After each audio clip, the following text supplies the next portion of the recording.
नमस्कार बच्चों, आज हम लोग डीएलएड द्वितीय सेमेस्टर के अंतर्गत वाक्य और वाक्य के अंगों के विषय में बात करेंगे। सबसे पहले हम लोग बात कर लेते हैं कि वाक्य होता क्या है और वाक्य का प्रयोग किस प्रकार से होता है, कैसे शब्दों का प्रयोग होता है, शब्दों को किस समूह को वाक्य कहते हैं। और इस प्रकार से वाक्य की परिभाषा यहाँ पर लिखी हुई है ना। वाक्य की परिभाषा का तात्पर्य कि सार्थक शब्दों का एक ऐसा व्यवस्थित समूह जिससे एक अपेक्षित अर्थ प्राप्त हो सके, उसे वाक्य कहा जाता है ना। अर्थात जब हम सार्थक शब्दों के किसी समूह को व्यवस्थित रूप से प्रयोग करके एक अपेक्षित लक्ष्य को प्राप्त करते हैं, उसे वाक्य कहते हैं। वाक्य में एक प्रश्न अधिकांशतः बार बार प्रतियोगी परीक्षाओं में और डीएलएड की परीक्षाओं में पूछा जाता रहा है।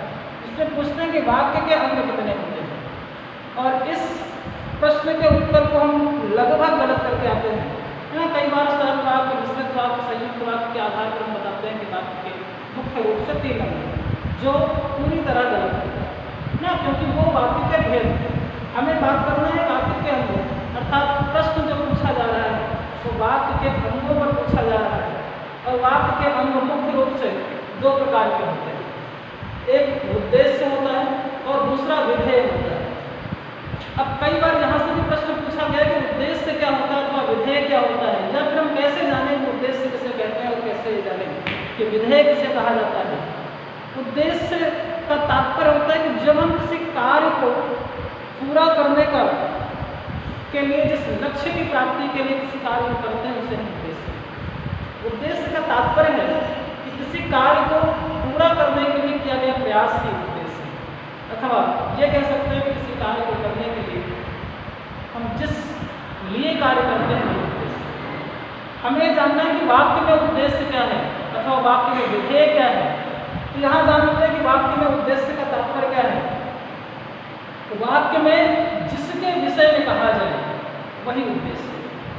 किसी वाक्य में कर्ता के विषय में अथवा किसी विषय वस्तु के विषय में जब कहा जाता है तो उसे उद्देश्य कहा जाता है। उसी कर्ता अथवा उसी विषय वस्तु के विषय में जो कहा जाएगा वो विधेय होगा। तात्पर्य एक वाक्य में शब्द या तो उद्देश्य के अंतर्गत आएंगे या फिर विधेय के अंतर्गत आएंगे। तो उद्देश्य वो हिस्सा होगा जिसमें हम उस कर्ता अथवा उस विषय वस्तु के विषय में जो कहेंगे, और उसके विषय में जिस बात को कहा जाएगा, जिस उद्देश्य को पूरा किया जाएगा, वो हमारा विधेय होगा। उदाहरण देख लेते हैं। जैसे कहा जाए कि मैं इस कक्षा का छात्र हूँ।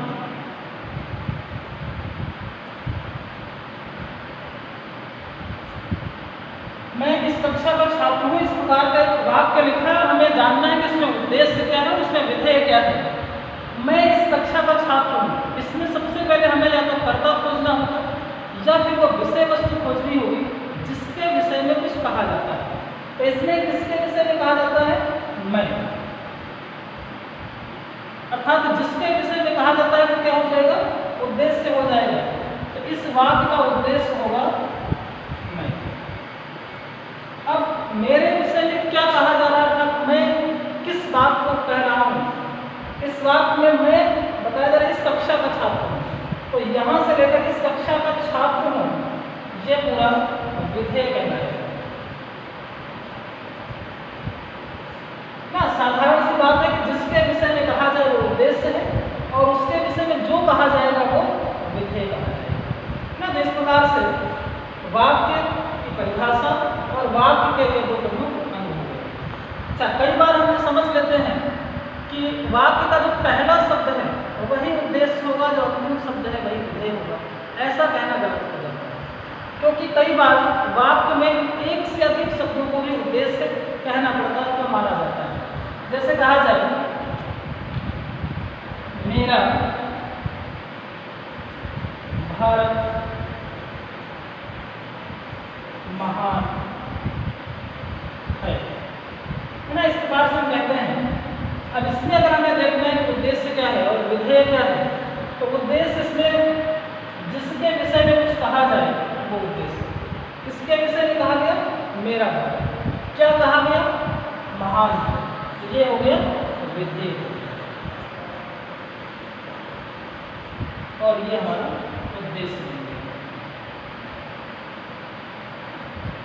इस प्रकार से हमने देखा कि उद्देश्य कर्ता अथवा विषय वस्तु को कहते हैं और विधेय उस कर्ता अथवा विषय वस्तु के विषय में जो कहा जाए वो विधेय।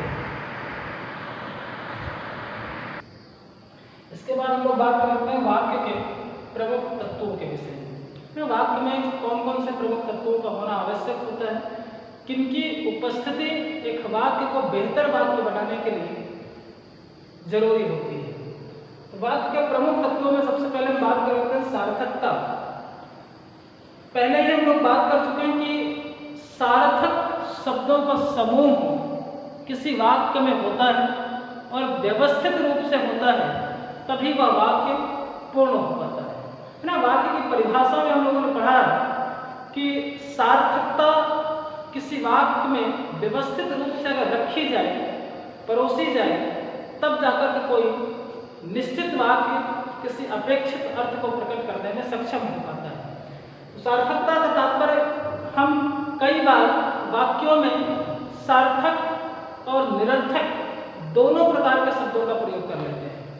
वाक्य की सार्थकता सिद्ध करने के लिए अथवा वाक्य में शब्दों की सार्थकता को जानने के लिए हमें सार्थक और निरर्थक दोनों प्रकार के शब्दों को विधिवत जान लेना आवश्यक है।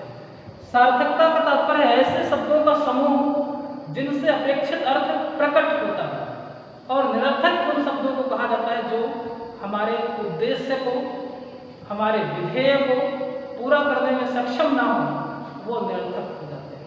तो किसी भी वाक्य में ऐसे शब्दों का समूह प्रयोग किया जाए जो अपनी सार्थकता सिद्ध कर रहा हो। ऐसा न हो किसी अनावश्यक शब्द को हम किसी वाक्य में रख दें। उसके बाद बात करनी जाती है योग्यता की। किसी वाक्य में किसी शब्द की अथवा किसी पद की कितनी योग्यता है, जे हम उस शब्द के अर्थ का बोध करने के बाद अथवा उस शब्द के अर्थ का बोधन कराने के बाद हमें पता चलता, हमें अंदाजा लग जाता है कि उस वाक्य में उस शब्द की योग्यता कितनी है। और यदि किसी शब्द में किसी विशेष पद की योग्यता ना हो तो फिर वो शब्द कहीं ना कहीं अनावश्यक भार डालने वाला हो जाता है। जैसे कई बार हम ऐसे शब्दों का प्रयोग कर लेते हैं जो पुनरुक्त हो जाता है, अर्थात एक ही अर्थ को प्रकट करने के लिए हम एक से अधिक शब्दों का प्रयोग कर लेते हैं।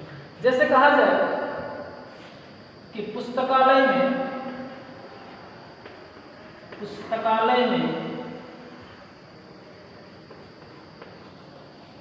पुस्तक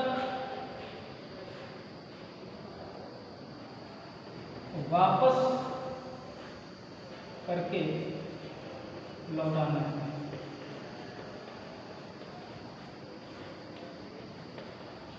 इस प्रकार के वाक्यों का जब हम प्रयोग कर लेते हैं, अब यहाँ पर एक ऐसा शब्द है, इन दोनों शब्दों की अपनी अलग अलग सार्थकता है, इन दोनों शब्दों की अपनी अलग अलग योग्यता है, परंतु इस वाक्य में यदि बात की जाए तो किसी एक शब्द से कार्य पूरा हो सकता है। पुस्तकालय में पुस्तक वापस करना है अथवा पुस्तकालय में पुस्तक को लौटाना है, इन दोनों वाक्यों में से किसी भी एक शब्द, इस वाक्य में इन दोनों शब्दों में से किसी भी एक शब्द से हमारा उद्देश्य और हमारा विधेय पूरा हो सकता है। इस प्रकार से ऐसा नहीं कि शब्द की योग्यता नहीं है, परंतु यहाँ पर इन दोनों शब्दों की एक साथ योग्यता सिद्ध नहीं हो पाती है। अतः हमें वाक्य में योग्यता का भी विशेष ध्यान रखना चाहिए। उसके बाद फिर हम बात करते हैं आकांक्षा की। किसी वाक्य में आकांक्षा का होना आवश्यक है।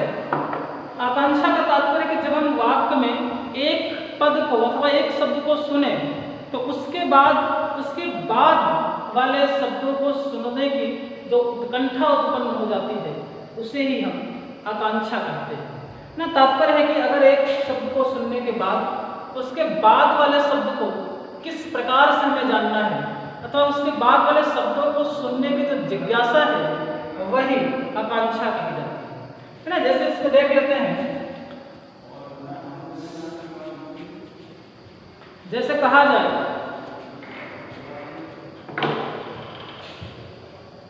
कि उसने कार्य पूरा कर लिया,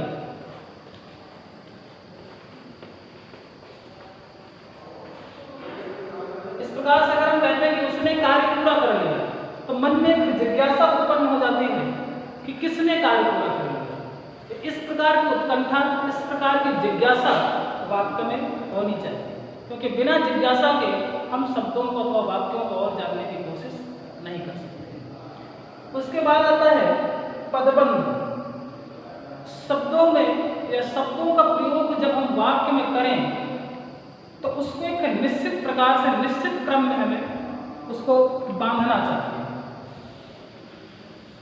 यहाँ पर अगर संस्कृत भाषा की बात की जाए तो संस्कृत में शब्दों का क्रम निश्चित नहीं रखा जाता है। वहाँ पर हम शब्दों के क्रम को अगर उलट कर रख देते हैं, किसी एक शब्द को दूसरे स्थान पर रख देते हैं, दूसरे शब्द को चौथे स्थान पर रख देते हैं, तो भी उस भाषा में वाक्य के अर्थ में कोई परिवर्तन नहीं होता है।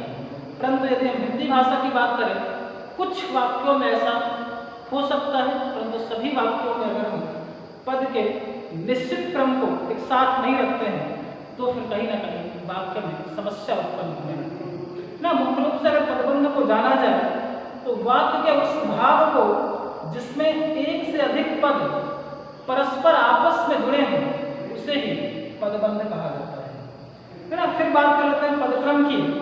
तो वाक्य में जब हम शब्दों को प्रयुक्त करते हैं और उसकी विधिवत स्थापना करते हैं तो उस विधिवत स्थापना को ही पदक्रम कहा जाता है।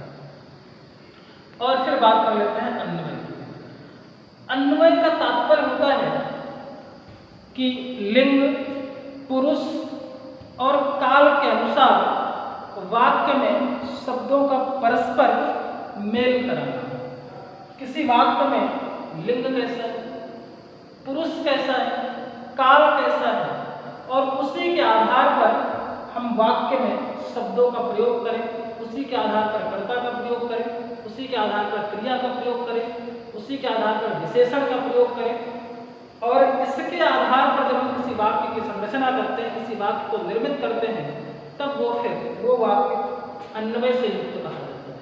कई बार वाक्य में हम देखते हैं कि लिंग और समय अथवा कहें लिंग और वचन की सार्थकता सिद्ध नहीं होती है। कई बार वाक्यों में पुरुष और वचन इसका समन्वय स्थापित नहीं हो पाता है।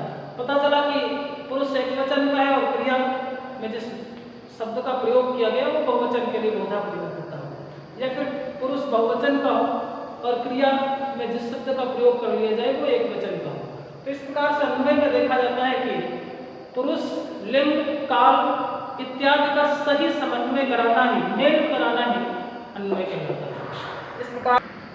इस प्रकार से वाक्य के अंग और वाक्य के प्रमुख तत्वों को आज हम लोगों ने जाना। इससे जुड़ी किसी भी प्रकार की समस्या के लिए आप पूछ सकते हैं।